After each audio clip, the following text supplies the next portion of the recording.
Deanna kind of came to and whipped herself around and managed to grab onto the cliff. And so she's literally holding onto this ledge like in the movies. Deanna Wild had just separated from her husband and she was living with her two friends, Virginia and BJ McGinnis, who were both 54 years old. The trio decided to visit Big Sur, which is the very beautiful but very steep and dangerous section of the Central California coastline. They pulled over at a particular cliff overlooking the water to take some pictures.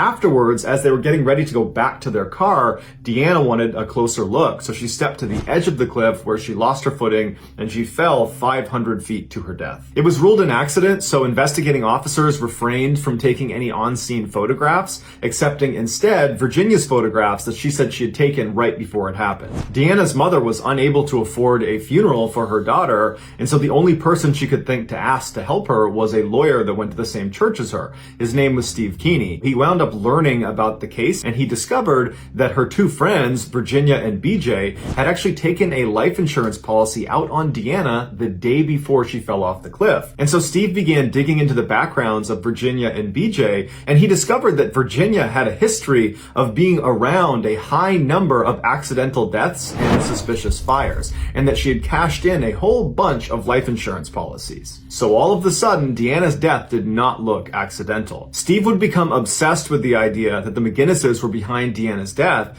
but unfortunately, there was virtually no evidence to support that, and so Steve would spend 5 years building a case against Virginia and BJ, but at the end of those 5 years, it was a rock-solid case, and Virginia and BJ were arrested. During their trial, the real story of what happened to Deanna finally emerged. On that April day in 1987, the trio went to Big Sur, and they had lunch together, they had a picnic, and while they were eating, BJ slipped some of his into Deanna's drink, and she began to get very drowsy. And so while Deanna's in the state, Virginia and BJ tell her, hey, let's go over to the cliffs and take some pictures. And they get to the edge of the cliff, and BJ turns around so the ocean's at his back, and Virginia steps away and she takes their picture. And then right after that picture, BJ, while still holding Deanna, turned around to face the water and kind of carried Deanna right to the edge, and Virginia took one more picture of them facing the water. And then right after that picture was taken, BJ took Deanna and threw her off the cliff. But perhaps the most disturbing part of this case is that as soon as he threw her off, Deanna kind of came to and whipped herself around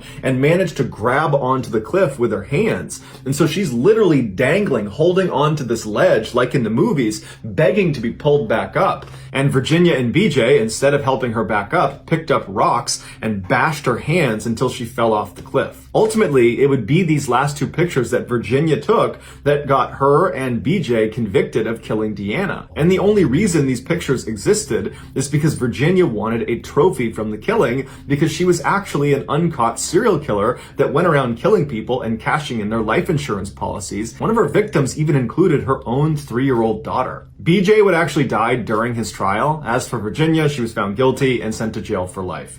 Here are the final two pictures that Virginia took of Deanna. Just know that I really appreciate your support, and until next time, that's going to do it. See ya.